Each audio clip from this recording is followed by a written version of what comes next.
De quoi? De ne pas tomber. Que celui qui croit être debout prenne garde de ne pas tomber. J'ai regardé ce que signifiaient les mots. Croire être debout, ça veut dire solide. Si quelqu'un se croit solide, il peut se croire solide des fois, hein. Il peut croire qu'on est capable, qu'on a certaines compétences, qu'on a une certaine fidélité. Être debout, ça veut dire aussi être fort. Si quelqu'un se croit fort, si quelqu'un se croit solide, si quelqu'un croit être debout, qu'il prenne garde. Ça veut dire qu'il fasse attention, qu'il ouvre ses yeux afin de ne pas tomber. Et j'ai regardé le mot tomber, ça veut dire s'écrouler et tout perdre.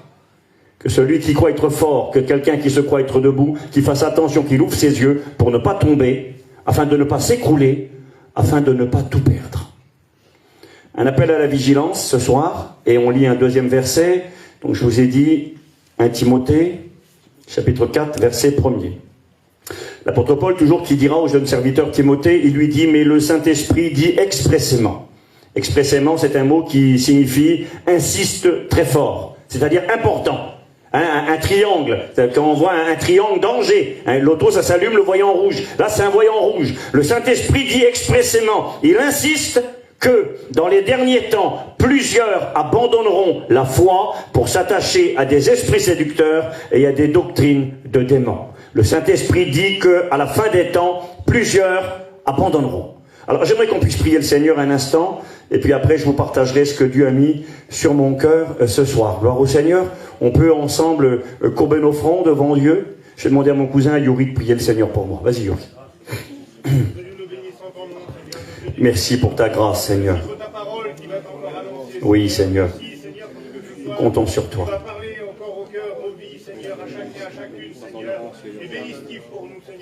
Merci. Merci, Seigneur. Voilà, que Dieu soit béni et que Dieu soit glorifié. J'aimerais vous mettre en garde ce soir. J'ai ça sur mon cœur. Que celui qui croit être debout. Je ne vais pas faire lever les mains pour ne pas mettre personne mal à l'aise, mais je crois sans prétention qu'il y a parmi nous des chrétiens et des chrétiennes. Je crois qu'on aime Jésus, et puis que si on est là ce soir, c'est parce que, quelque part, eh bien, on pense être debout, ça veut dire être prêt. Ça veut dire être sauvé. Ça veut dire que s'il m'arriverait quelque chose maintenant, ben je crois que j'ai l'assurance dans mon cœur de partir avec Jésus. C'est comme ça, Moïse, non? On est des chrétiens. On a une assurance en nous. On a une conviction. Je sais en qui j'ai cru, dira l'apôtre Paul, et puis il dira, je sais que Job dira, je sais que mon Rédempteur est vivant, et quand je serai en poussière, alors mes yeux verront mon Rédempteur et il me sera favorable. Il y a des convictions dans nos cœurs. Eh bien, la Bible nous invite à la vigilance. J'ai eu un copain en téléphone il y a 3, 4, 5 jours en arrière, là, un prédicateur d'Angoulême, et puis j'ai parlé avec lui, et il me disait, concernant le retour du Seigneur, il me disait, il va bien revenir un jour le Seigneur, et puis j'espère voir cet événement. Alors nous espérons tous cela, c'est notre espérance. Nous espérons voir Jésus revenir. Mais maintenant, j'aimerais vous dire quelque chose. Lorsqu'on lit les Écritures, on s'aperçoit, et c'est pas mon message de ce soir, mais je pourrais le faire avec vous si on en avait le temps, et puis si c'était la direction, mais c'est pas la direction de ce soir. Mais on pourrait prendre le temps d'examiner quelle sera l'Église à la fin quand Jésus viendra pour la chercher. Et quand on prend le soin d'examiner les Écritures, on s'aperçoit que les temps sont des temps difficiles. C'est écrit dans 2 Timothée 3, verset 1er. Sache que dans les derniers jours, les temps seront difficiles, cruels. Et puis je crois qu'il ne faut pas se voiler la face. Le moment où l'Église partira dans la gloire, où l'Église sera enlevée, elle sera arrachée. Arrachée d'un danger imminent. D'ailleurs, c'est ce que signifie le mot enlever. Le mot enlever, c'est un mot grec, vous ne parlez pas grec, moi non plus, c'est le mot harpazo. Baalo nous l'a appris aux écoles bibliques, et harpazo, ça veut dire arracher avec force et rapidité quelque chose de précieux, d'un danger imminent pour le placer en sécurité. Ce mot est utilisé pour l'apôtre Paul. L'apôtre Paul, à un moment donné, il a été arrêté, il est mis entre les mains du Sanhédrin, les dirigeants d'Israël, et puis là, il est écrit qu'il y a des Sadducéens qui sont là, et des pharisiens. Il y en a un qui croit à la résurrection des morts et aux anges, et l'autre n'y croit pas. 2 groupes de personnes. Paul est au milieu, et à un moment donné, il est écrit qu'il commence à taper sur l'apôtre. Il commence à lui mettre des coups. Et à le déchirer d'un côté, à le déchirer de l'autre. Et à un moment donné, il est écrit qu'il y a un soldat romain qui est là, qui voit la scène. Il voit l'apôtre Paul au milieu, là-bas. Il voit 2 groupes d'hommes religieux. Le Sanhédrin était constitué de 71 personnes. Il y a des dizaines de personnes autour de l'apôtre. Et puis là, il voit qu'ils vont le tuer. Et c'est marqué ceci, craignant qu'il ne soit mis en pièces. Il aurait été mis en pièces, l'apôtre. Il l'aurait tué. Il est écrit que le tribun va ordonner à ses soldats de descendre avec lui. On peut imaginer les soldats romains avec leurs boucliers. Ils vont passer là, ils vont faire un chemin entre la multitude qui est là jusqu'à l'apôtre Paul. Ils vont l'attraper et il est écrit qu'ils vont l'enlever. Arpazo, c'est le même mot que pour l'enlèvement de l'église. Ils vont l'enlever du milieu d'eux, de peur qu'il ne soit mis en pièces, et ils vont le placer dans la forteresse Antonia qui était à côté. C'est exactement ce que Jésus va faire avec nous. Avec les chrétiens et les chrétiennes. Il va nous arracher, nous enlever d'un danger imminent parce que nous sommes précieux pour nous placer en sécurité. Alors on pourrait dire gloire à Dieu, mais ça sous-entend bien que le temps où l'Église va partir dans la gloire sera un temps particulièrement compliqué et très difficile. Nous l'avons lu noir sur blanc, l'apôtre dit même que plusieurs abandonneront la foi. Il est un passage dans 2 Thessaloniciens au chapitre 2. Les Thessaloniciens croyaient que Jésus était revenu, qu'ils avaient été oubliés. Et puis Paul va leur dire, ne vous laissez pas troubler comme si le jour du Seigneur était déjà là. Le jour du Seigneur n'est pas là encore, car il faut que quelque chose arrive avant. Il y a quelque chose qui va arriver avant. Et Paul le précise, il déclare, avant que l'homme impie ne paraisse en son temps, il faut que celui qui le retient encore ait disparu. Et il est écrit, avant qu'il ne paraisse et que l'Église soit enlevée, il est écrit l'apostasie arrivera premièrement. Et le mot apostasie, c'est un mot composé de deux groupes qui signifie abandonner la foi. Et moi je crois, et j'aimerais vous avertir ce soir de la part du Seigneur, je vais vous parler d'un homme dans la Bible, pour illustrer le message de ce soir, pour illustrer cette vérité. Hier Rudy nous a parlé de la famille du Seigneur. Moi ce soir j'aimerais vous parler d'un ami de Jésus, de quelqu'un qui peut-être même a été son meilleur ami. On va le lire dans la Bible ce soir. Celui qui, selon les Écritures, a été probablement le meilleur ami de Jésus. Et il a quelque chose à nous apprendre. Il est écrit dans 1 Corinthiens 10, verset 11, que ce qui est écrit dans la Bible a été écrit pour notre instruction et pour nous servir d'exemple à nous qui sommes parvenus à la fin des siècles. Et c'est juste après qu'il est dit que celui qui croit être debout prenne garde de ne pas tomber. On peut lire ensemble, si vous voulez bien, dans l'évangile de Jean, chapitre 13, le verset 18. On va lire ensemble. Jean 13, verset 18. J'aimerais vous parler d'un homme ce soir qui sera pour nous le moyen d'une grande mise en garde et d'un appel à l'humilité. Et peut-être, j'aimerais vous donner des conseils ce soir pour éviter la chute, pour éviter de se retrouver écroulé à terre et de perdre ce que l'on avait reçu. Il est écrit ceci, Jean 13, verset 18, Jésus dira, « Ce n'est pas de vous tous que je parle, je connais ce que j'ai choisi. Mais il faut que l'écriture s'accomplisse. » Et là, Jésus va citer un psaume que nous allons lire dans un instant. Jésus va dire, « Celui qui mange avec moi le pain a levé son talon contre moi. » De qui parle Jésus là? Est-ce que vous savez de qui il parle? Le Seigneur parle ici de la Bible et il dit, « Celui qui mange avec moi le pain a levé son talon contre moi. » De qui parle-t-il? De Judas. Alors, on va lire ce psaume, parce que c'est un psaume qui est cité là, et ce psaume, vous le trouvez dans ce que nous, on appelle l'Ancien Testament. On peut le lire ensemble dans le psaume 41, le verset 10, on va le lire si vous le voulez bien. Psaume 41, verset 10. On peut lire ensemble, merci Seigneur. Voilà, psaume 41. Écoutez ce qu'il est écrit. Celui-là même avec qui j'étais en paix, qui avait ma confiance. Il y a un petit détail supplémentaire que Jésus n'a pas cité dans Jean 13. Qui avait ma confiance et qui mangeait mon pain, a levé le talon contre moi. Et j'ai regardé d'autres traductions. La parole de vie, c'est une traduction un peu simplifiée de la Bible. Elle dit ceci, parlant de Jésus, et qui cite ce psaume. J'avais confiance dans mon meilleur ami. Il partageait ma nourriture. Eh bien, même lui, il est devenu mon ennemi. Bible français courant dira, mon meilleur ami, lui-même, celui en qui j'avais confiance, avec qui je partageais mon pain, s'est tourné contre moi. J'aimerais vous parler de Judas ce soir. Et c'est terrible parce que quand on lit ces traductions, la parole de vie, la Bible française courante, elle dit, j'avais confiance dans mon meilleur ami. Il partageait ma nourriture. C'est terrible, hein? On mangeait le même pain. Eh bien, même lui est devenu mon ennemi, mon meilleur ami, celui en qui j'avais confiance. Vous savez, j'aimerais vous parler de ce personnage, Judas. Judas, certains pensent qu'il était quasiment obligé de trahir le Seigneur.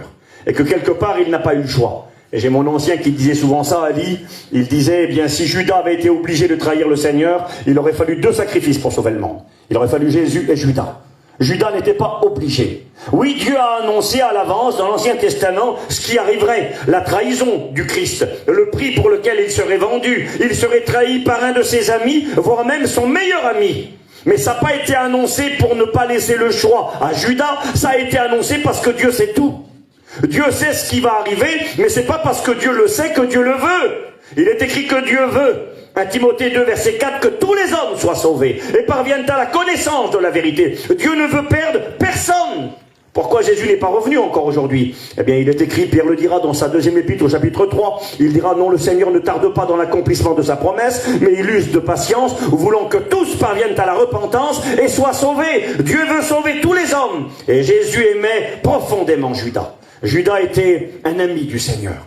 J'ai marqué ceci, ce nom de Judas aujourd'hui, dans nos pays dits chrétiens, occidentaux, c'est un nom qui est très peu répandu. On ne connaît pas beaucoup de gens qui s'appellent Judas. Est-ce que vous connaissez quelqu'un qui s'appelle Judas? Oui, tu connais quelqu'un? Non? Personne? Personne ne connaît quelqu'un qui s'appelle Judas? Ça n'existe pas chez nous. Vous allez en Israël, il y en a plein des Judas. Pourtant, vous allez dire, mais comment Judas? On ne peut pas appeler quelqu'un Judas. Oui, à cause de ce personnage, aujourd'hui, on ne peut plus appeler quelqu'un Judas dans nos pays dits chrétiens. Pourtant, Judas, c'est un nom extraordinaire. Rappelez-vous que Jésus est issu d'une tribu en Israël. Il est issu d'un homme, un des fils de Jacob. Jacob a eu 12 fils. Et puis, le quatrième de ses garçons. Le premier s'appelait Ruben. Le deuxième s'appelait Siméon. Le troisième s'appelait Lévi. C'est des noms qu'elle avait donnés Léa à ses garçons. Elle a eu un fils. Ruben, ça veut dire voici un fils. Et puis elle espérait que son mari allait l'aimer. Son mari ne l'aimait pas. Elle était malheureuse dans son foyer. Puis elle a prié encore le Seigneur. Siméon veut dire Dieu a entendu. Et puis elle a demandé à Dieu. Dieu lui a donné encore un petit garçon. Son mari ne l'aimait pas. Et puis là, elle a eu un troisième fils, Lévi. Lévi veut dire attaché. Elle a dit, Léa, maintenant mon mari va s'attacher à moi. Il va m'aimer. Son mari ne l'aimait pas. Et puis quand elle a son quatrième garçon, elle accepte. Elle accepte que son mari ne l'aime pas, mais elle a compris quelque chose qui est important pour elle. C'est que Dieu l'aime. Et elle l'appelle son quatrième fils, Judas. Ça veut dire Dieu soit loué. Louange à Dieu, ça veut dire. Elle dit, maintenant je louerai le Seigneur. Tant pis si mon mari ne m'aime pas. Et ce quatrième fils sera celui par lequel le Christ, le Fils de Dieu, viendrait naître sur la terre des hommes. Rappelez-vous, c'est marqué comme ça dans la Bible. Hébreux chapitre 7, verset 14. Notre Seigneur est sorti de Juda. Apocalypse 5, verset 5. Jésus est appelé dans la gloire le lion de la tribu de Juda. Alléluia. Genèse 49, quand Jacob prophétise, il met les mains sur ses garçons et il prie pour Juda. Il dit, Juda, tu es un jeune lion. Le sceptre ne s'éloignera jamais de toi. Judas, c'est un nom extraordinaire. C'est le nom de la tribu de laquelle est issu David. C'est le nom de la tribu de laquelle sera issu le Christ. C'est la tribu royale. Ça veut dire Dieu soit loué. Et en Israël, il y en a plein des Judas encore, aujourd'hui, qui portent ce nom-là. Parce que c'est quelque chose de beau. Et c'est devenu quelque chose aujourd'hui de mauvais, quelque chose de négatif, qui signifie la trahison, la traîtrise. Mais qui était Judas? Regardez, j'ai noté ceci. Concernant cet homme, nous avons lu un verset important, ce verset qui nous dit que Judas était un ami du Christ, voire même peut-être son meilleur ami. J'aimerais lire avec vous dans les Actes des Apôtres, chapitre 1er, on lit la Bible ensemble, rapidement. Acte 1, Judas a trahi le Christ, et puis Judas n'est plus, il s'est suicidé, et là les apôtres eh bien, vont décider, Pierre va décider de remplacer cet homme. Et là il va dire quelque chose.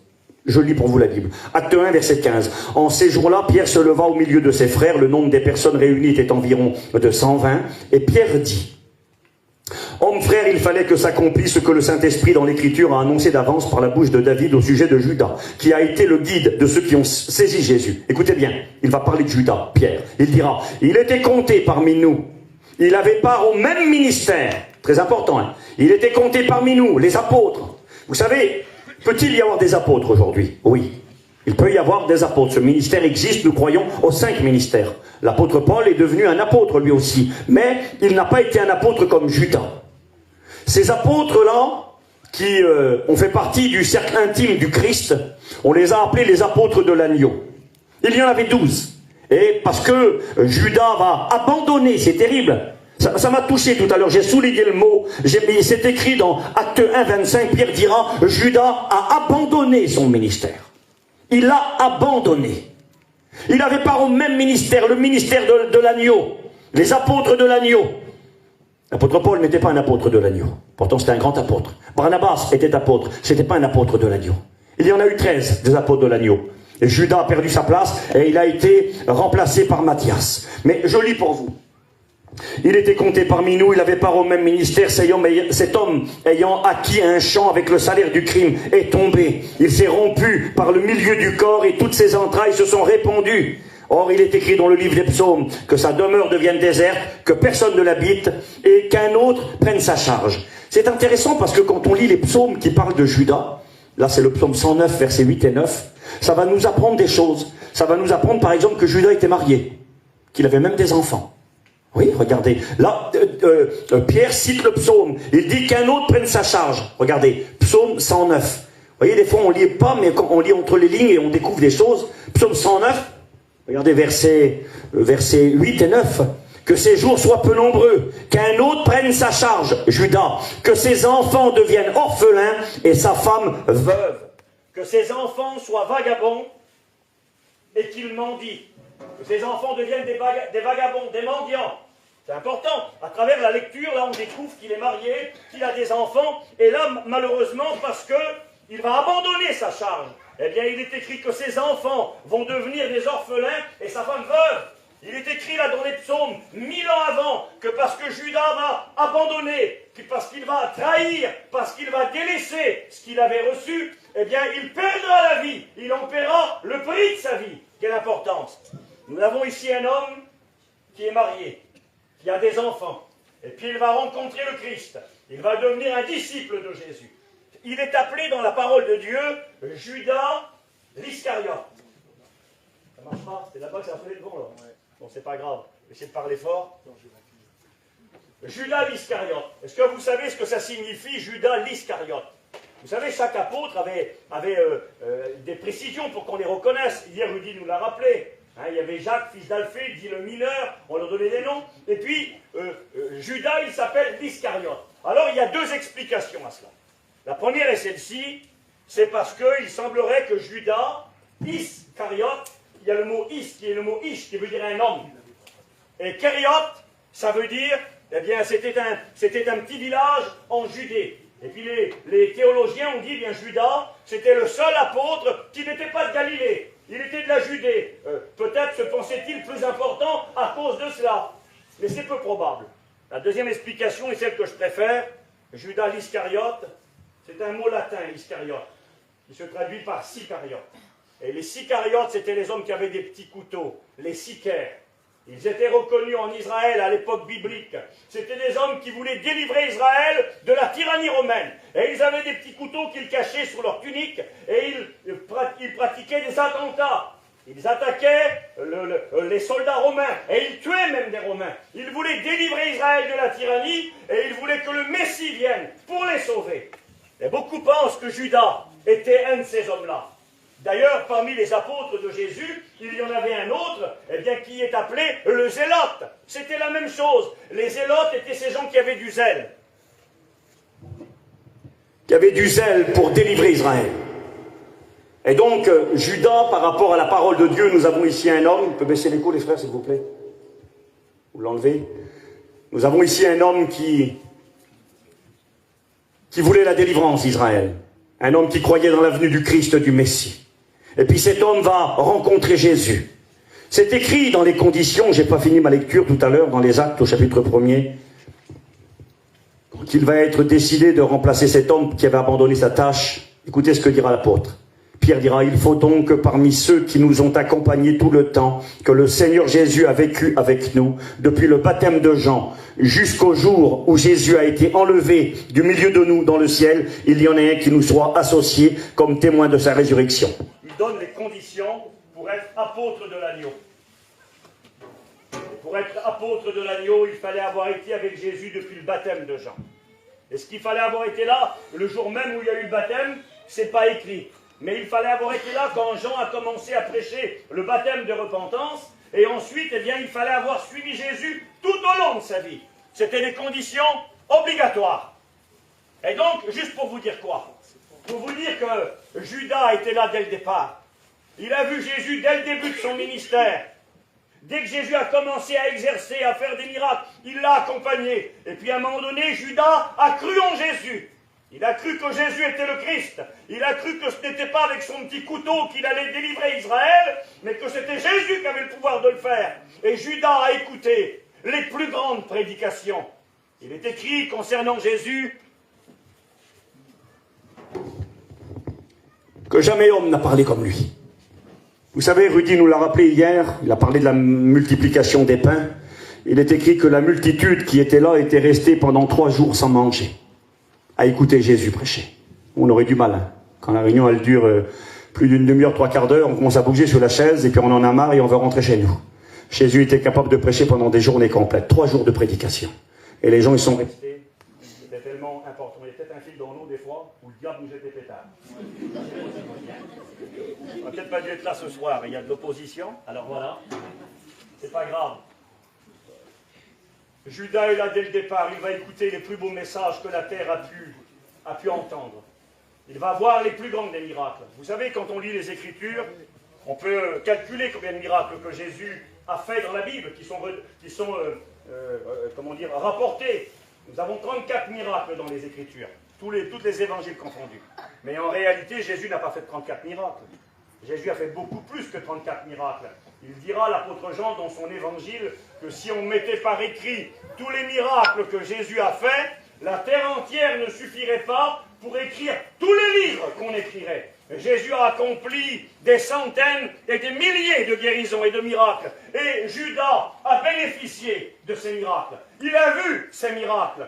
Il a écouté le Christ prêcher. Et son cœur a été touché et il s'est converti. Un jour, l'apôtre Pierre parlera au nom des apôtres et il dira ceci. On trouve ce verset, on peut le lire ensemble. Lorsque Pierre parlera au nom de l'équipe pastorale, dans Matthieu 19, verset 27, Pierre dira, Seigneur, nous, il parle des copains avec lui, il dit, nous avons tout quitté pour te suivre. Et Jésus dira, il n'est personne qui ait quitté pour moi son père, sa mère ou quoi que ce soit, ne reçoive 100 fois plus dans le siècle présent et la vie éternelle dans le siècle à venir. Jésus n'a pas dit, c'est pas vrai, c'était vrai. Judas, au même titre que les 12 apôtres, avait tout quitté, écoutez-moi, tout abandonné pour suivre Jésus. Il aimait vraiment Jésus. Était-il converti? Oui, il était converti. Vous savez, des fois, j'écoute des gens dire, quand quelqu'un abandonne Dieu, quand quelqu'un est rétrograde, quand un prédicateur tombe, j'écoute dire parfois, ben il n'était pas chrétien, il n'était pas converti. Oh, ça peut exister, oui, ça peut exister. Mais j'aimerais vous dire qu'on peut être vraiment converti. On peut être un vrai chrétien. On peut aimer Jésus passionnément. Judas aimait Jésus. Il a cru en lui. Son cœur a été touché. Il s'est engagé à le suivre nuit et jour. Jésus dormait à la belle étoile. Les apôtres étaient avec lui. Il est marqué que Jésus prit 12 apôtres pour les avoir avec lui. Rudy nous l'a rappelé hier soir. Comment Jésus a choisi les apôtres, il ne l'a pas fait sur un coup de tête. Bien sûr qu'il est le Fils de Dieu. Mais la Bible enseigne qu'il a passé une nuit entière dans la prière. Et Jésus ne s'est pas trompé dans les choix. Quand il a choisi les apôtres, il a appelé Pierre, il a appelé André, il a appelé Jacques, il a appelé Jean, il a appelé Thomas. Et quand il les a appelés, et quand il a vu Judas, il a vu un homme vrai. Il a vu un homme bon, un homme qui l'aimait vraiment. Et d'ailleurs, il est écrit que Jésus, quand il va prendre les 12 avec lui, après avoir prié toute une nuit, il est écrit qu'il va leur donner, le Christ, il va leur donner du pouvoir, il va les envoyer dans une mission. D'ailleurs, c'est ce que signifie le mot apôtre. Un apôtre, c'est quelqu'un qui est envoyé, quelqu'un qui a un message, quelqu'un qui a un ministère à accomplir. Il est écrit comme ça dans l'évangile de Matthieu, au chapitre 10. On peut lire ensemble, si vous le voulez, quelques instants. C'est important de lire la parole de Dieu. Merci Seigneur. Matthieu 10, verset 1er, puis ayant appelé les 12, c'est même pas écrit les 12, c'est marqué, ayant appelé ces 12, ils lui appartenaient, propriété de Jésus-Christ. Et ayant appelé ces 12 disciples, il leur donna le pouvoir de chasser les esprits impurs et de guérir toute maladie. Écoutez bien, le pouvoir de chasser les esprits impurs, les démons, de guérir toute maladie, toute infirmité. Voici le nom des 12 apôtres, le premier, etc., jusqu'à Judas. Il a reçu le même ministère. Il est parti avec un des copains, il y avait 6 équipes de 2. Ils sont partis les 12. Ils prêchaient l'évangile, ils prêchaient la repentance, la foi en Jésus. Ils imposaient les mains aux malades, les malades étaient guéris, les morts ressuscitaient. Judas avait ce ministère-là. Judas, c'était quelqu'un Il a été un moyen pour amener des gens au salut. Il a été un moyen pour que des gens soient guéris et reçoivent des grâces de la part de Dieu. J'ai marqué le commencement de Judas, un disciple qui quitte tout. Il abandonne tout. Il suit Jésus. Est-ce qu'il a pris sa femme et ses enfants avec lui? Je ne sais pas. Je sais qu'il est parti avec le Christ. Il sera choisi par le Seigneur. Jésus dira dans Jean 6, 70, il dira, n'est-ce pas moi qui vous ai choisi, vous les 12? C'est Jésus qui le choisit. Et Jésus ne se trompe pas, bien sûr. Il reçoit un ministère d'apôtre de l'agneau. Même ministère que les autres, pas plus, pas moins. Il vivra avec Jésus nuit et jour, pendant 3 ans et demi. Il voit les plus grands miracles, il écoute les plus grands messages, et pourtant, j'ai marqué, et pourtant, vous savez ce que je crois avec vérité? Je crois qu'il n'y a pas un homme comme Judas ici au milieu de nous ce soir. Avec le respect que j'ai pour mes frères qui sont là. Je ne crois pas qu'il y en a un comme lui. Quelqu'un qui était capable de tout quitter, quelqu'un qui était capable de tout, quelqu'un qui aimait Jésus, quelqu'un qui avait renoncé à tout, quelqu'un qui s'est vu recevoir des fonctions et une autorité par la puissance du Seigneur. Il est écrit ceci dans Acte 1, 25. Il va abandonner son ministère. Pas possible, Seigneur. Il est écrit dans Jean 12, verset 6. Il va devenir un voleur. Il va devenir un voleur. L'apôtre de l'agneau, le choisi par Jésus, celui qui aime Jésus passionnément à la folie, celui qui, selon le psaume, était le meilleur ami du Christ, son intime, celui avec qui il partageait son pain. Vous savez, le soir où Judas est parti trahir le Seigneur, il est écrit que Jésus lui a donné un morceau de pain trempé. C'était une pratique qu'on faisait pour la Pâque. On prenait du pain azime, on le cassait, on le trempait dans des herbes amères. C'était une célébration pour se rappeler la délivrance du pays d'Égypte. Et puis, quand on donnait ce morceau de pain, là, on choisissait un invité d'honneur. On ne le donnait pas à n'importe qui. Et puis Judas, il est assis juste en face du Christ. Ils étaient sur des tables où on mangeait allongé sur le côté, accoudé. Et puis celui qui est à droite, vous savez, des fois on s'est imaginé des choses. On dit Jean, c'était de la peau de l'amour, il dormait sous la poitrine du Seigneur. C'est pas écrit dans la Bible, ça. C'est pas écrit qu'il dormait sous la poitrine du Seigneur. Pourquoi ce jour-là, il avait sa tête sur la poitrine? Ça c'est écrit qu'il avait la tête sur la poitrine. Pas parce qu'il dormait, mais simplement parce qu'ils étaient en train de manger allongé. On mangeait allongé, accoudé sur le côté, on s'appuyait sur le bras gauche, et on mangeait sur des tables basses.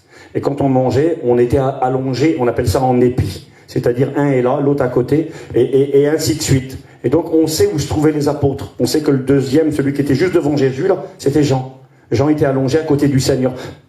On peut penser que parce qu'il était le plus jeune. C'est comme ça que ça se faisait. Jean, juste après il y avait l'apôtre Pierre, et juste en face de Jésus, il y avait Judas. Et quand Jésus trempe le morceau trempé, à qui va-t-il le donner? C'est quelque chose d'honorable. Il va le tendre à Judas. Et Judas va prendre le morceau de pain, il va le manger, et ça va être quelque chose d'amer dans sa bouche. C'est terrible, il est écrit que quand il va avaler le morceau de pain, là, c'est marqué comme ça, c'est marqué Satan entra en lui. Un homme qui était rempli du Saint-Esprit. Un homme qui était rempli de Dieu et qui servait Dieu, le voici rempli du diable. Est-ce que c'est possible? C'est écrit. Il abandonne son ministère, il devient un voleur, commence à voler dans la bourse, prendre de l'argent.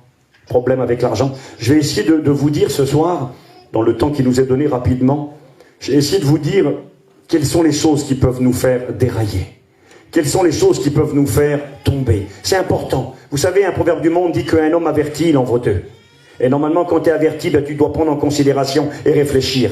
Tu dois considérer que on veut aller au ciel. Moi, je veux être sauvé. Je veux aller au ciel. Si je meurs, je veux partir au paradis. Et puis, si Jésus revient, je veux être enlevé et partir dans la gloire. Est-ce que vous voulez ça? Amen.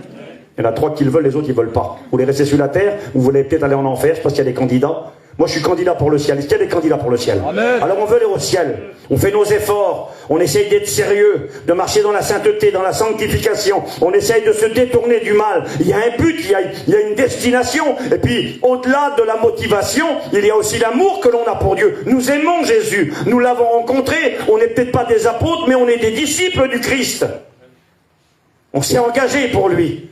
On a fait des choix. On a renoncé. On a accepté de porter notre croix et de le suivre sur le chemin étroit et resserré qui mène à la vie. Mais ici, nous avons un homme qui est parmi les meilleurs, un intime, quelqu'un qui a bénéficié du plus grand des ministères. Il abandonnera son ministère, il devient un voleur, il deviendra un traître. Luc 6, verset 16. Jean 6, 70. Écoutez la progression. Abandon du ministère, voleur, traître. Jean 6, 70. Vous savez ce que Jésus dira? Jésus dira, l'un de vous, il dira, c'est moi qui vous ai choisi, vous les 12, et pourtant l'un de vous est un quoi? Tu sais Daniel, ce qui est marqué après, non? L'un de vous est un, dites-le si vous le savez, est un démon. Un démon. Peut-on appeler un homme un démon, un serviteur de Dieu? Là, Jésus le dira, pourtant, c'est moi qui vous ai choisi, et pourtant l'un de vous est un démon. Seigneur, pas possible de tomber si bas, quelle déchéance, il abandonne, il devient voleur, traître, démon, un démon. Jean 13, 27, il est écrit, Satan entra en lui. La traduction Parole vivante dira, Satan prit possession de son cœur. Seigneur, quelle tragédie! Vous savez, un message comme ça, ce soir, pas parce que c'est moi loin de là, mais parce que c'est le mot de Dieu, devrait nous faire trembler sur notre chaise. On devrait dire, Seigneur, il faut que je sois prudent. Moi, Judas, j'ai peut-être vu ça rapide, un traître, celui qui a vendu son maître pour les sous. Est-ce que c'était vraiment pour l'argent qu'il l'a trahi? C'est écrit qu'il l'a vendu, il a négocié son maître. Vous savez, c'était un passage prophétique. Zacharie avait annoncé, puis il avait dit ceci, regardez à quel prix merveilleux ils m'ont estimé. 30 pièces d'argent. 30 pièces d'argent, c'était 120 deniers. Il fallait travailler pendant 3 mois pour payer ça. Vous savez, qu'est-ce qu'on achetait avec 30 pièces d'argent? Certains vont dire, oui, je sais, ça veut dire un esclave. Oui, mais pas n'importe quel esclave. C'était pas un esclave homme qu'on achetait Donald pour 30 pièces d'argent. C'était une femme. Parce qu'un homme, ça valait 50 pièces. Un homme valait plus cher. Une femme valait 30 pièces. C'est vraiment du mépris à l'égard du Christ. Alors en réalité, bon, spirituellement, on peut tirer des notes et puis dire que, eh bien, quand Jésus a été vendu, c'était pas pour lui. Jésus n'est pas esclave, lui. C'était pour nous. C'était pour sa fiancée, sa bien-aimée, son église. C'était nous. On était l'esclave. On était esclave du péché, esclave du diable. On était perdus dans les ténèbres. On était vendus au marché des esclaves. Et d'ailleurs, Jésus nous a rachetés. Le mot rédemption, racheté, c'est le mot agorazo. Acheté sur le marché des esclaves. On était des esclaves, abandonnés, perdus, sans espoir. Il fallait que quelqu'un paye pour nous. Et Christ a payé par sa vie, par son sang précieux. Et il a été vendu le prix d'un esclave, femme. Mais quelque part, c'était du mépris. Vous savez, quand Judas était avec le Christ, il y avait parfois de l'argent en caisse. Il est écrit qu'un jour, eh bien, il n'y avait pas de pain. Nous l'avons écouté hier, la fameuse multiplication des pains. Et un des apôtres va dire, mais avec 300 deniers, on n'aurait pas assez. Donc, ils avaient parfois de l'argent en caisse. Et Judas aurait eu tout à gagner, à rester avec le Christ et à pouvoir bénéficier de l'argent. Parce qu'il est écrit qu'il y avait des femmes qui assistaient le Christ. Il y avait une femme qui était la femme d'un officier, un homme très important qui travaillait avec le roi Hérode. Eh bien, sa femme, elle avait été guérie par le Christ et elle assistait Jésus de ses biens. Elle participait financièrement à l'œuvre de Dieu et Judas, c'est lui qui tenait les finances. Et certainement que parfois, il y a eu de l'argent entre les mains et puis il est dit qu'il en a volé de cet argent de toute façon. Il a pris des sous. Donc il avait un problème avec l'argent. Oh, pas de souci, c'est vrai. Mais personnellement, je ne crois pas, moi, qu'il a vendu le Christ pour les 30 pièces. C'était pas le but. Alors, au passage, il s'est pris, c'était un petit supplément, quoi, les 30 pièces. Mais en réalité, quand il a vendu le Christ, c'est parce qu'il pensait que Jésus allait prendre sa place en tant que roi. Jésus avait dit un jour aux 12, et Judas était là, Jésus avait dit, vous qui m'avez suivi, vous serez assis sur 12 trônes, et vous dirigerez, vous régnerez sur les tribus d'Israël. Judas s'y voyait déjà. Vous voyez déjà là, ministre des Finances, assis avec Jésus, le Messie, le roi. Il n'aimait pas son message, dans le sens, après, il ne croyait plus à ce message de Jésus. Il aurait voulu un Messie libérateur, conquérant, qui prenne les armes, comme lui le faisait auparavant avec son petit couteau, l'homme au sicaire. Mais là, il n'était plus d'accord et il va donc trahir son maître. Mais l'idée, elle est là, je ne veux pas m'éloigner. Il abandonne, il devient voleur. Voyez la progression, un traître, un démon. Satan prend possession de son cœur. Et j'ai marqué, il finira par se suicider rempli de vains remords. C'est terrible, Seigneur. Et c'est pour vous et moi une mise en garde. J'ai réfléchi, puis je vais faire vite avec vous. J'ai réfléchi, je me suis dit, Seigneur, mais qu'est-ce qui peut faire tomber un homme de Dieu? Un homme de la trempe de Judas. Alors je vous dis, il a un problème avec les sous, c'est évident. Il devient voleur. Et si lui avait un problème avec les sous, ben faisons attention. Ne nous croyons pas trop fort. Vous savez, les sous, c'est un gros problème. C'est un très bon serviteur, un très mauvais maître. Mais le problème, c'est que c'est pas un péché. C'est terrible, j'avais pas fait attention, mais l'apôtre Paul va parler de l'argent, et puis il en parle d'une manière, alors certains diront, mais Steve, personne ne fait ça. Je crois que c'est à Timothée qui dit ça, et il va inviter le jeune Timothée à fuir devant l'amour de l'argent, à se sauver. Il est écrit, quelques-uns étant possédés de cette soif d'obtenir de l'argent, eh bien, se sont laissés entraîner dans bien des tourments. Mais pour toi, homme de Dieu, fuis ces choses. Faut sauver. J'ai jamais vu quelqu'un se sauver devant les billets, moi. Plutôt courir après les billets que de se sauver devant eux. Alors ça fait peut-être rire, c'est vrai, mais c'est une mise en garde aujourd'hui plus que jamais. Dans ces temps de la fin où Christ va revenir, l'argent peut être un problème. De vouloir en gagner à toute fin, de vouloir en gagner beaucoup, de vouloir réussir. Et il est écrit que quand on veut s'enrichir, on se jette dans bien des tourments. Eh bien, Judas avait ce problème-là. Regardez, j'ai noté ceci, une petite liste rapide, et puis je vais vite terminer. Il est 10h moins 10. J'ai marqué concernant Judas, l'orgueil a été un problème pour lui. Il voulait une place, il voulait un titre, il a vendu son maître, il n'a reculé devant rien. Je ne crois pas qu'il voulait que Jésus meure. Mais le diable a roulé dans la farine. Vous savez, quand on abandonne Dieu, on ne sait jamais jusqu'à où on ira. Il n'a pas calculé, quand il a vendu le Christ pour les 30 pièces d'argent, là, il n'a pas calculé, et puis il s'est pas dit, ils vont tuer Jésus, et puis après ça va me condamner, puis je vais me suicider. Il n'avait pas calculé ça, lui. Il avait fait son petit plan, je prends les 30 pièces au passage, c'était pas le but. Je vous l'ai dit, il aurait pu gagner bien plus en restant à côté du Christ. Son but, c'était de pousser Jésus, pour obliger le Christ à montrer qu'il était vraiment le Christ, le Messie, pour obliger le Seigneur à prendre sa place. Et si Jésus est mis à la tête du peuple d'Israël, lui, il devient ministre des Finances du même coup. Donc sa motivation n'était pas bonne, elle était malsaine, elle était poussée par des désirs qui ne glorifient pas le Seigneur. Mais néanmoins, il ne voulait pas que Jésus meure. La preuve, quand il va apprendre que Jésus est condamné à la peine capitale, ça le touche. Il n'en veut plus des sous. Il retourne dans le temple, il dit, vous m'avez roulé. J'en veux pas des 30 pièces. Moi, je veux pas que Jésus meure. Je pensais pas que ça serait passé comme ça. Il jette les 30 pièces dans le temple, il s'en va, il sait plus comment faire. C'est même écrit qu'il s'est repenti. Mais il n'a pas mis sa confiance en Dieu. Il n'a pas mis sa foi en Dieu. C'est-à-dire qu'il a regretté ce qu'il avait fait. Il a regretté son geste, mais c'était trop tard. Vous savez, quand Satan tente un homme, une femme, pour le faire dévier, détourner, abandonner le Seigneur, quand il le tente, il lui dira tout le temps, vas-y, c'est rien, c'est pas grave. Mais non, tu vas pas abandonner Dieu, tu vas pas aller si loin quand même. Va un petit peu, essaye un peu, tu t'iras pas trop loin. Tu t'arrêteras avant. Et puis une fois que tu as commencé, que tu es pris dans l'engrenage et que tu es parti, après Satan, il s'appelle l'accusateur et il t'accuse. Et il te condamne. Et il te dit, c'est pas la peine, c'est fini. Et là, Judas est accusé dans son cœur. Regarde ce que tu as fait, tu es un assassin. Jésus est mort à cause de toi, il va être crucifié. Et ça le condamne tellement. Le nouveau maître qu'il a choisi le condamne tellement qu'il n'a pas d'autre choix que de se suicider. Il mettra une corde autour de son cou, il se pendra. La corde se cassera, elle se brisera, ou sa ceinture, peu importe. Elle se brisera et il tombera sur les rochers dans la vallée maudite de la Géhenne, là où il y avait le Gadou. Aujourd'hui, ce champ, là où est tombé Judas, il s'appelle le champ du sang, à Keldama. Et ce champ, on sait où il est. J'ai eu l'occasion d'aller en Israël quelques fois avec mon cousin Rudy, on y est allé aussi ensemble. On est allé là-bas, à Keldama. Keldama, c'est un endroit qui se trouve dans la vallée maudite. Cet endroit a été acheté avec les sous avec lesquels on a vendu le Christ, mais c'est là que Judas est mort. Il s'est pendu, puis il est tombé sur les rochers de la Géhenne, l'endroit maudit, et ses entrailles se sont répandues. Quelle triste fin. Quelle triste fin. Pourquoi? Parce qu'il n'a pas su veiller l'orgueil. Que Dieu vous bénisse, que Dieu nous bénisse, que Dieu me parle à moi aussi ce soir.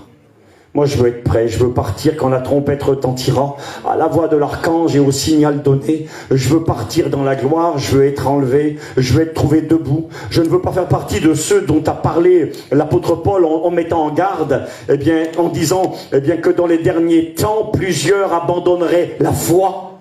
Et si c'est écrit, nous savons que c'est vrai. Regardez autour de nous combien de rétrogrades. Si déjà ce qu'on appelle les rétrogrades viendraient dans nos églises, les églises seraient trop petites. Combien de rétrogrades qui sont là sur les places? N'oubliez jamais que certains des rétrogrades, hier, aimaient Jésus profondément. Des pasteurs rétrogrades, ça existe. Ils ont prêché l'évangile, ils ont donné leur vie pour le Christ. Ils ont été au bout du monde pour arracher les âmes du feu. Et aujourd'hui, tu les vois des fois, excusez-moi, la bière à la main, le paquet de cigarettes dans la poche. C'est vrai, ça existe. Et ton cœur est touché. J'en connais, moi. Je connais des serviteurs de Dieu qui étaient pour moi des exemples, des modèles que je voulais leur ressembler. Aujourd'hui, ils sont plus chrétiens. Ils sont dans le monde, dans la drogue, ils ont divorcé. Satan est entré, il a tout cassé. Un jour, j'étais en train de travailler ici à côté de Paimpol, dans une petite maison. J'étais dans un grenier, en train de refaire une chambre dans un grenier, là. Et puis j'écoutais un grand Joe qui prêchait. Et ce grand Joe, il disait ça quand il prêchait, là. C'était un grand pasteur. Il disait, un jour, il disait, j'étais avec un copain prédicateur et on se rappelait notre jeunesse. En tant que chrétien, tu te rappelles, il y a 25 ans en arrière, quand on était jeunes chrétiens tous les deux, et ils se racontaient les petits souvenirs de jeunes chrétiens. Oui, tu te rappelles? Et puis ils se rappelaient les réunions, et ils ont commencé à parler des ministères quand ils étaient jeunes. Tu te rappelles des pasteurs? Ah oui, tu te rappelles le pasteur Intel? Oui, je me rappelle. Quel homme, quel prédicateur, comment qu'il prêchait? Et puis, pendant qu'ils discutaient, c'était pas prémédité, pendant qu'ils discutaient, ils se sont dit, ah oui, mais tu te rappelles, t'as vu celui-là qui prêchait si bien, qui était si bon? Mais il est plus dans le ministère, il est tombé. Ah ouais. Puis ils ont continué à parler. Un deuxième prédicateur de renom de l'époque, il n'est plus dans le ministère, il est tombé. Et un troisième. Et ils se sont rendus compte que beaucoup des pas tous heureusement, mais que beaucoup des ministères dont ils parlaient et à qui ils voulaient ressembler quand ils étaient jeunes, étaient tombés. Et n'étaient plus là, avaient abandonné le Seigneur. Et là, il expliquait ce pasteur que ça a provoqué une crainte dans son cœur. C'est un serviteur lui aussi, pasteur d'une grande église là-bas au Canada. Il était touché dans son cœur. Et il expliquait qu'il est rentré dans son église, il avait une salle avec des milliers de membres. Puis là, il s'est mis derrière le rideau dans un coin, et il a regardé l'église. Eux ne le voyaient pas, mais lui, il regardait l'église.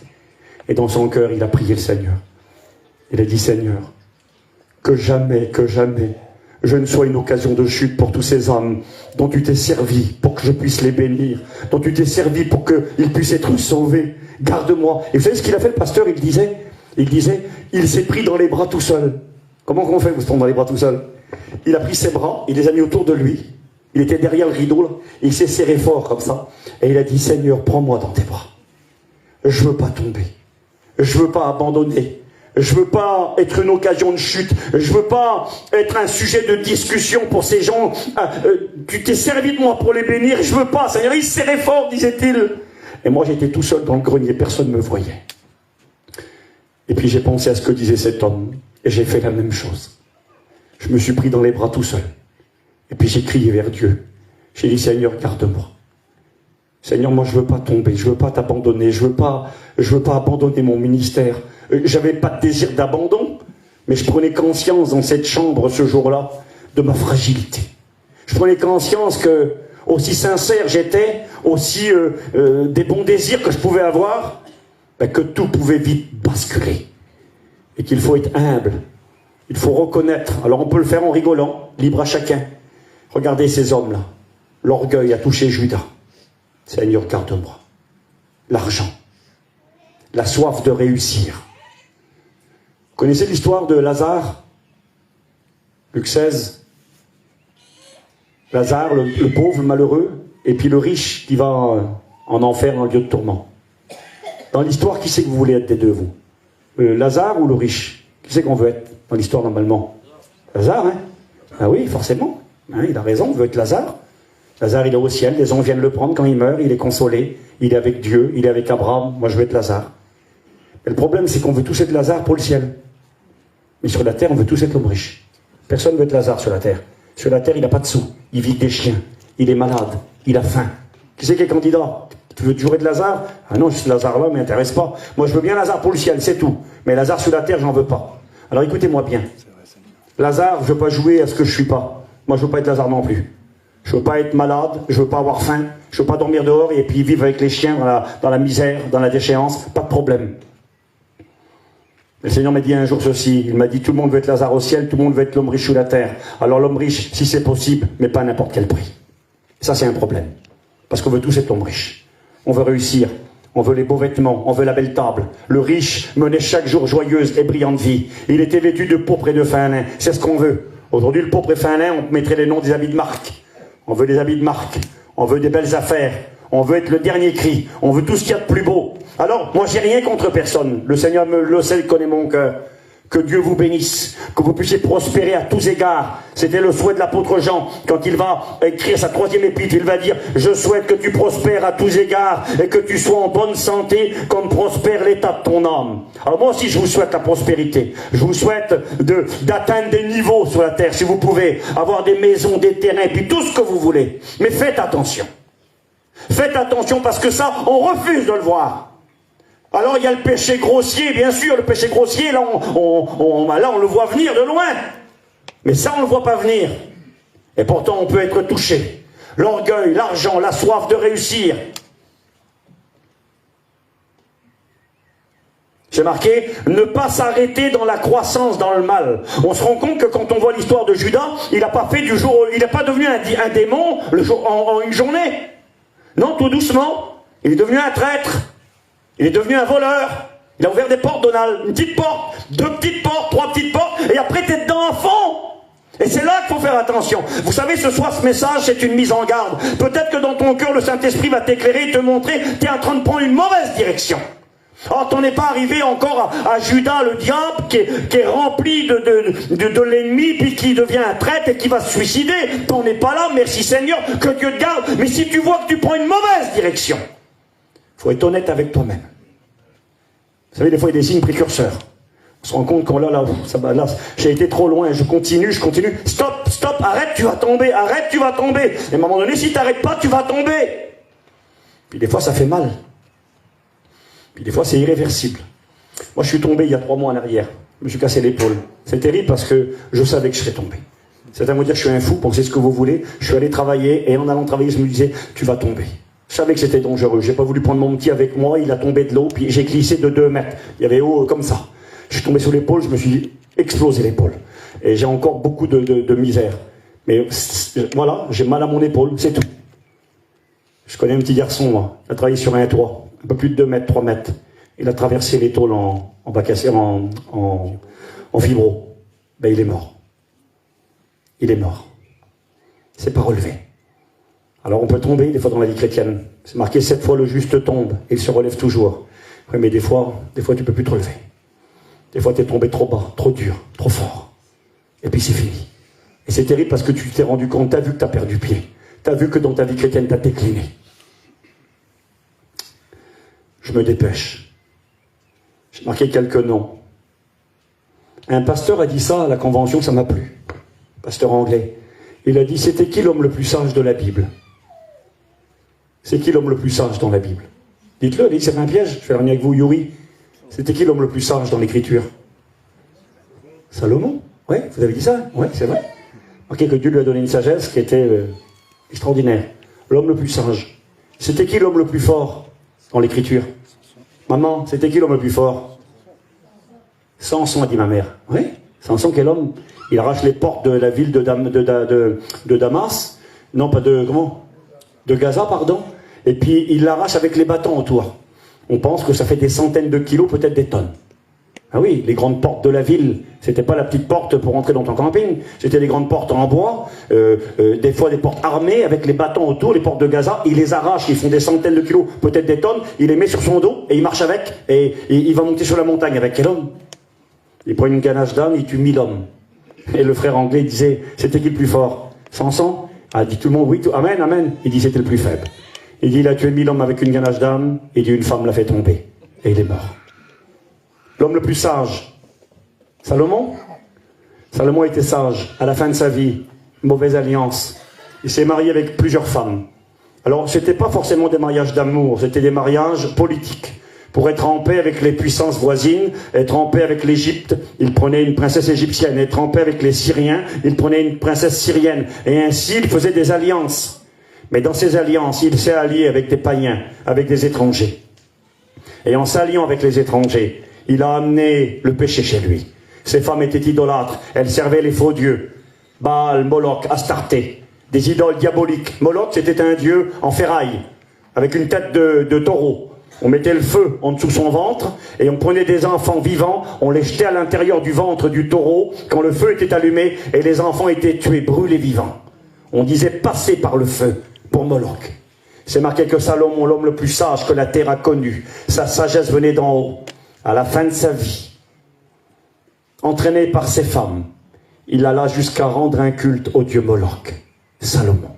Des fois on pose la question, est-ce qu'il est sauvé ou pas Salomon? Mais je m'excuse, je suis pas Dieu, moi je ne sais pas. Je ne sais pas qu'est-ce qu'il a fait, est-ce qu'il a écrit l'Ecclésiaste après, avant, est-ce qu'il est revenu, je ne sais pas. Mais ce que je sais, c'est qu'à un moment donné de sa vie, il a déraillé complètement. J'ai marqué ceci, je vais vite finir. J'ai marqué Salomon, l'amour et les sentiments, faites attention. À cause de l'amour et des sentiments, des fois pour nos enfants, des fois pour le mari, pour les parents, à cause de nos sentiments humains, eh bien, on ouvre des portes au péché et on se met en danger. L'amour, les sentiments, les mauvaises alliances, les mauvaises fréquentations. Qui fréquentes-tu? C'est marqué dans la parole de Dieu que les mauvaises fréquentations, les mauvaises compagnies corrompent les bonnes mœurs. C'est marqué dans le psaume 1er que le secret du bonheur, heureux, celui qui ne s'arrête pas sur la voie des pécheurs, qui ne s'assoit pas en compagnie des moqueurs. Avec qui t'assois-tu? Quelle est ta compagnie? Avec qui tu t'alliances? Je le dis comme ça, je l'avais sur mon cœur, je vous le dis, voilà. Avec qui est-ce que tu chines? C'est un problème, Donald. On peut, je ne sais pas, j'allais peut-être dire une bêtise, voilà. Je crois qu'il y a des inconvertis, moi, qui sont sérieux. Puis que c'est des gens qui tiennent la route, et puis vous savez, quand le temps passe, je vous ouvre mon cœur, quand le temps passe, eh bien, des fois, on voit les choses après peut-être différemment.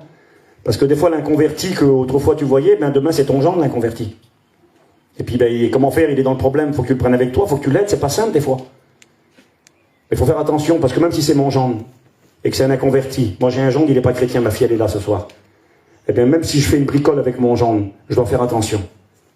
Je ne peux pas m'engager avec n'importe qui. Il y en a pour les sous, j'engage avec n'importe qui. Ils montent dans l'auto, ils en ont rien à foutre. Excusez-moi, je ne veux pas dire ça. J'aurais pas dû dire ça. Ils en ont rien à faire. Du moment qu'il y a du fric à gagner derrière, je monte avec n'importe qui. Je m'en fous ce qu'il dit dans la maison.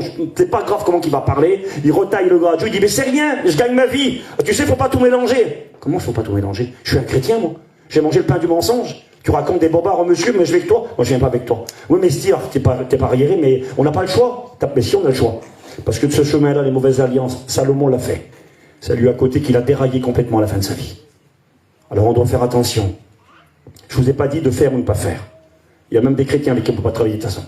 Des fois, il vaut mieux être avec un inconverti qu'avec certains chrétiens. Allez, je le dis, c'est pas grave. Je suis fatigué, c'est peut-être pour ça que je dis des bêtises ce soir. J'ai connu un jour un petit garçon, il était futur étudiant. Il a été signé avec un ancien, un prédicateur. Il m'a dit, Steve, quand on est revenu, j'ai descendu mes affaires de l'auto et j'ai dit au garçon, on chine plus ensemble. Il m'a dit, comment ça on chine plus ensemble? Je chine plus avec toi. Il dit, je t'en dis pas plus, je veux plus. Il dit, il fallait voir les bêtises qu'il pouvait raconter. Un prédicateur. Il mentait. Il racontait n'importe quoi dans la maison. Et le petit étudiant, il a été courageux. Tant pis, l'ancien, il fera ce qu'il voudra. Il a dit, moi, je prends le faire. Il m'a dit, je chine plus avec toi. Moi, c'est fini, je vais plus avec toi. Qu'il a eu le cran et l'audace de le faire. Faisons attention avec qui nous nous alliançons, avec qui nous nous engageons. Il y a peut-être des jeunes garçons, des jeunes filles ici ce soir. Ne vous mariez pas avec un païen. Ne vous mariez pas avec une païenne. Même qu'elle est gentille, elle va vous promettre monts et merveilles, vous courez un grand danger. Salomon, l'amour, les sentiments, les mauvaises alliances, les mauvaises fréquentations, la désobéissance. J'ai marqué Samson, David. Ils sont tombés aussi à cause des péchés de la chair. Salomon, à cause de ses femmes, David, il a vu Bathsheba, il a fait des erreurs, il a tué son mari. Mais vous savez, ces choses-là, on vit dans un temps aujourd'hui. Je m'excuse, j'ai du respect pour chacun d'entre vous. Et puis, c'est peut-être pas correct la façon que je présente les choses, mais ne jouons pas à ce qu'on n'est pas. Ne jouons pas en disant, nous on est des manouches, on n'est pas comme ça. Excusez-moi, le péché, il n'y a pas de manouche, il n'y a pas de rhum, il n'y a pas de yéniche, il n'y a pas de gajo. Le péché, c'est le péché. Et la puissance de la chair, elle est forte. Le Christ a dit que, eh bien, l'esprit est bien disposé, mais la chair est faible. Ne vous croyez pas fort. Ne nous croyons pas fort.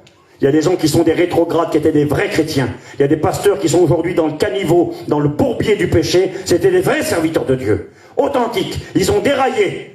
Ils n'ont pas été vigilants, ils n'ont pas fait attention, ils ont écouté leurs sentiments, ils ont fait des alliances qu'ils n'auraient pas dû faire, ils ont pris des engagements qu'ils n'auront pas dû prendre, ils ont dû rigoler au départ, ils ont dû dire mais moi jamais j'irai si loin, pardon. L'homme le plus sage, Salomon, a déraillé, l'homme le plus fort, Samson, a déraillé. Démas, je vais finir, Démas, serviteur de Dieu, l'ami de Paul, le compagnon de service. Un homme extraordinaire, un missionnaire, un apôtre avec l'apôtre, dans l'œuvre de Dieu. Il paye le prix, il est avec l'apôtre partout. Paul dira, Démas m'a abandonné par amour pour le siècle présent. Siècle présent, c'est les choses de la terre aujourd'hui. Alors, Je ne veux pas être trop dur avec Démas, moi. Paul n'a pas dit Démas est rétrograde, il a abandonné Dieu, il est parti acheter un pack de bière et puis il s'est drogué, il n'a pas dit ça, non. Non, il m'a abandonné. Il a abandonné le ministère, il a abandonné la tâche à laquelle il était appelé. Je dis ça comme ça ce soir, moi. Regarde ta vie. Regarde quelle était ta vie chrétienne il y a 5 ans, il y a 8 ans, il y a 10 ans. Je parle à mes frères prédicateurs ce soir avec humilité puis plein d'amour et de gentillesse. Regarde ton ministère aujourd'hui, regarde ton ministère il y a 5 ans, il y a 10 ans, il y a 15 ans en arrière. Où est-ce que tu en es? Qu'est-ce que tu fais de ce que Dieu t'a donné? Démas, un serviteur fidèle, travaille avec l'apôtre. Il ne veut plus suivre l'apôtre, il n'en veut plus. Il veut aller à Thessalonique. Alors on pourrait parler de Thessalonique, une belle ville, du commerce, de la prospérité, des facilités. Il a peut-être choisi la facilité. Puis aujourd'hui on a des frères, il n'y a plus de ministère. 30 ans de ministère, ou 40 ans, je vise personne, que Dieu le sait. Hein. Je me vise à moi tout seul. Mais qu'est-ce que tu fais aujourd'hui avec Dieu? Tu parles de ton passé, tu parles toujours des anecdotes que tu as vécues il y a 20 ans, il y a 10 ans, mais aujourd'hui, qu'est-ce que tu vis avec Dieu? Qu'est-ce que tu fais pour Dieu? On a des frères dans le ministère aujourd'hui, ils ne font plus rien pour Dieu. Il n'y a plus de ministère. Il est enterré. Une réunion dans l'hiver, une réunion dans l'été, 2 réunions à l'année, avec ça on va aller loin. C'est ça le ministère? Non. Je crois qu'il faut réfléchir, soit je vais finir. Judas, l'orgueil, l'argent, Seigneur, garde-moi, aide-moi. Aide-moi à bien gérer. C'est que c'est pas facile, hein. Pas jouer au héros, moi je suis pas un héros. C'est pas facile à peser, à faire les bons choix. C'est pas facile. Salomon, l'amour, les sentiments, les mauvaises alliances, mauvaise fréquentation, la désobéissance. J'ai marqué la chair. Faisons attention. Avec ces téléphones aujourd'hui, vous savez, peut être le plus spirituel du monde, tu cherches rien. Tu veux aller sur le bon coin. C'est pas le bon coin qui s'ouvre des fois. Puis des fois, il y a des choses qui sont pas à la gloire de Dieu. Puis il faut arrêter tout de suite. Mais il y en a qui n'arrêtent pas. Ils savent pas arrêter. Puis ils vont plus loin et plus loin et plus loin. Et ça va trop loin après, beaucoup trop loin. J'ai marqué les Éphésiens. Ils vont chuter à cause du temps. Le temps va être un problème. Ils vont abandonner leur premier amour et devenir des religieux. Est-ce que je ne suis pas un religieux, soit? Est-ce que je suis vrai? Est-ce que je suis prêt? J'avais marqué Saül, le grand roi. Il était humble, il était petit. Il est devenu orgueilleux. Il a désobéi. Il a voulu la place. Il a fait du compromis. Il est devenu malhonnête. Il a recherché des responsables. Et les Galates, mauvaise influence. J'avais marqué Osias, le bon roi Osias, va devenir orgueilleux, spirituel, orgueil spirituel. Il va se révolter contre Dieu. Il va refuser la parole de Dieu et le conseil de ses frères. Et il va dérailler. Alors je vais finir maintenant. Quand je vois tous ces hommes de la Bible, le grand Judas, l'ami du Seigneur, l'apôtre de l'agneau, quand je vois le grand Salomon, quand je vois le grand David, quand je vois les grands hommes de Dieu de la Bible, quand je vois les Démas et tous les autres, je me dis qu'est-ce que je suis moi? Je me crois mieux et je me crois que moi je crains rien. Steve, tu crois que tu es debout? Oui Seigneur, je crois que je suis debout. Ben, prends garde à toi. Prends garde de ne pas tomber. Comment je dois prendre garde? Sois honnête, sois vrai. Et puis ces petits détails que j'ai donnés ce soir, la liste pourrait être bien plus grande, vous l'avez compris. Ben, laissez le Saint-Esprit vous convaincre, vous éclairer. Et si vous voyez que vous êtes touché, eh bien ce soir, ayez l'honnêteté. On va baisser nos têtes, s'il vous plaît. Ayez l'honnêteté de dire oui, Seigneur, c'est moi. Si vous sauriez, on a nos têtes baissées. Plus le temps passe, je sers le Seigneur depuis quelques années maintenant, plus le temps passe, plus je me vois petit. En vérité, c'est vrai. Plus je me vois incapable, plus je me vois misérable, et plus j'ai peur. J'ai peur parce que je regarde autour de moi. Je vois non seulement la Bible qui m'avertit et me met en garde. Des sommets se sont écroulés. Des géants ont mordu la poussière. Et autour de moi aujourd'hui, on parlait, les têtes sont baissées, on va prier. On parlait il y a quelque temps en arrière de notre session d'école biblique avec des copains. Il m'a dit, Steve, ça va? Oui, ça va. Le frère, il est sur Toulouse, là, en bas. On causait ensemble. Et il m'a dit, t'as vu Steve de notre session? Il n'en reste plus beaucoup. Ce soir, fais attention, mon frère. Accepte le conseil de Dieu. Et si tu vois que tu as commencé à prendre une mauvaise direction, que tu as commencé à laisser des portes s'ouvrir, ressaisis-toi pendant qu'il est encore temps. Seigneur, nous sommes devant toi ce soir. Nous voulons te dire merci pour ta parole. Je crois que c'est un mot de Dieu pour chacun d'entre nous. Tu reviens bientôt. Et notre désir à tous, c'est d'être prêts. Moi, je veux être prêt. Je veux partir avec toi. Et je te réclame ce soir ta grâce. Je réclame ton aide et ton soutien sur ma vie. Je considère que des grands et des forts et des meilleurs comme moi ont déraillé. Je te demande de me garder sur les rails. Je veux mettre ma main faible dans ta forte main. Je sais qui je suis rien.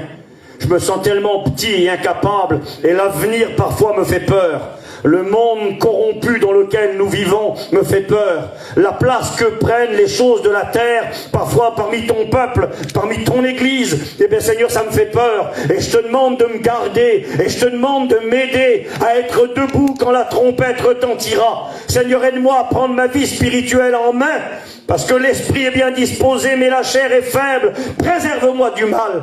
Donne-moi la sagesse qui vient de toi, Seigneur. Je veux marcher humblement avec toi. Je veux réclamer ton aide. Viens bénir ton église. Les temps sont compliqués, difficiles. Plusieurs ont abandonné et abandonnent. Certains n'ont plus que l'apparence de la piété, mais ont renié ce qui ont fait la force. Sont devenus des religieux. Viennent parfois même aux réunions. Mais il n'y a plus qu'une étiquette religieuse. Où est la vie avec toi? Tu connais tout. Je réclame ta grâce sur ma vie. Je réclame ta grâce sur mes frères prédicateurs ici présents ce soir. Je réclame ta grâce sur ton église. Seigneur notre Dieu, viens nous éclairer. Montre-nous où nous en sommes. Donne-nous à être honnêtes, à aimer la vérité, à accepter la réprimande, à ne pas être comme Osias, quand les serviteurs de Dieu l'ont repris et lui ont dit « Tu n'as pas le droit de faire ça ». Il n'a pas voulu, jusqu'à ce que la lèpre le frappe. Seigneur mon Dieu, étends tes mains sur nos cœurs. Garde ton église. Garde-nous, Seigneur. Je vais demander à Donald de remercier le Seigneur pour la parole de Dieu. Et après, les frères finiront la réunion. Nous voulons te dire merci.